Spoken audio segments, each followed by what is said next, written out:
সুপ্রিয় গ্রামপ্রিয় শিক্ষার্থীরা, বাইকাতা সরকারি বালিকা উচ্চ বিদ্যালয়ের সম্মানিত অভিভাবকবৃন্দ, সাংবাদিকবৃন্দ এবং যারা এখানে উপস্থিত আছেন সবাইকে শ্রেণীভেদে সালাম ও শুভেচ্ছা।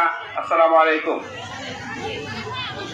সুপ্রিয় শিক্ষার্থীরা, তোমাদের সামনে আমি অনেক আশা নিয়ে স্কুলের পক্ষ থেকে দাঁড়িয়েছি।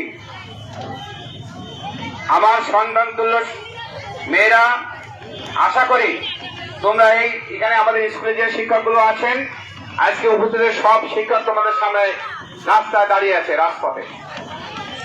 তোমরা আমাদের ঊর্ধ্বতন কর্তৃপক্ষ, তোমাদের বাপ্তারা ঊর্ধ্বতন কর্তৃপক্ষের দৃষ্টি আকর্ষণ করেছে। এখানকার প্রশাসন থেকে শুরু করে উচ্চ মহল পর্যন্ত শিক্ষা ডিপার্টমেন্টের সব জায়গায় এটা নিয়ে চিন্তিত বা তারা চিন্তা ভাবনা করছেন। সম্মানিত ডিও স্যার খুলনা থেকে সকালবেলা রওনা দিয়ে অনেক কষ্ট করে আমাদের মাঝে উপস্থিত হয়েছেন। স্যারকে আমরা বাইকাতা সরকারি বালিকা উচ্চ বিদ্যালয়ের পক্ষ থেকে স্বাগত জানাচ্ছি। সাথে সাথে তোমাদের দাবি দেওয়া আমরা শুনেছি, তোমাদের সমস্ত দাবি দেওয়া স্যার কথা আছেন, তিনি আমাকে বলতে বলেছেন, সেই অনুযায়ী আমি ঘোষণা করছি তোমাদের সব দাবি দেওয়া মেনে নেওয়া হবে। এটা ডিডি স্যারের মাধ্যম দিয়ে ডিও স্যার হচ্ছে। স্যার বললেন ম্যাজিস্ট্রেট আমাদের যেটা সম্মানিত প্রধান শিক্ষক জনাব ভৈরব রায়, উনি আর স্কুল ক্যাম্পাসে কখনো প্রবেশ করবেন না। এটা সিদ্ধান্ত চূড়ান্ত, অফিসিয়ালি সিদ্ধান্তর কথা বলেছেন। তারপরে তোমাদের পরীক্ষার বিষয়টা সবকিছুই সুনির্দিষ্টভাবে সারা আসছেন, একই টেবিলে ক্যাম্পাসে এর সুষ্ঠু সমাধান হবে ইনশাআল্লাহ।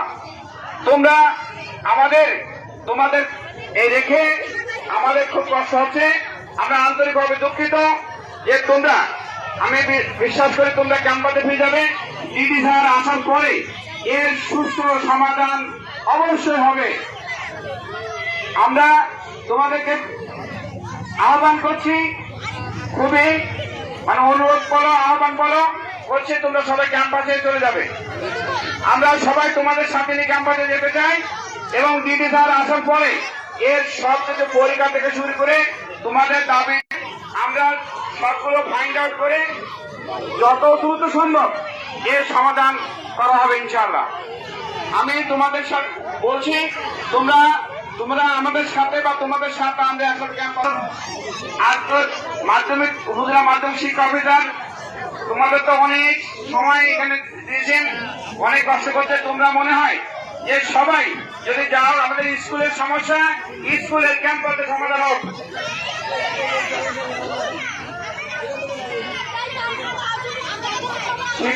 সেটা বলবো আমরা স্কুলে যে তাদের সাথে আলোচনা করে এর সুনির্দিষ্ট সমাধান আমরা তোমাদেরকে জবাব দেবো ইনশাআল্লাহ। এখন আমাদের সমস্ত ডিও স্যার কথা বলবেন, তোমরা এই কথাগুলো একটু মনোযোগ। আমি এসে প্রথমেই তোমাদেরকে প্রারম্ভিক কিছু কথা বলেছি যে তোমাদের প্রথম 1 নম্বর যে দাবি যে ভৈরবী রানী রায় উনি আর কোনোদিন এই স্কুলে আসবেন না। একটা কথা, উনি কোনোদিন এই স্কুলে আসবেন না।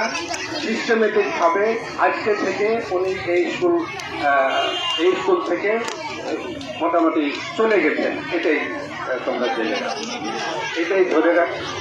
আচ্ছা, এখন বাকি যে বিষয়গুলো আছে সেই দাবিটা 100% কর্তৃপক্ষ মেনে নিয়েছেন। 100% মেনে নিয়েছেন। এটা একটা সিস্টেমের ব্যাপার। তোমরা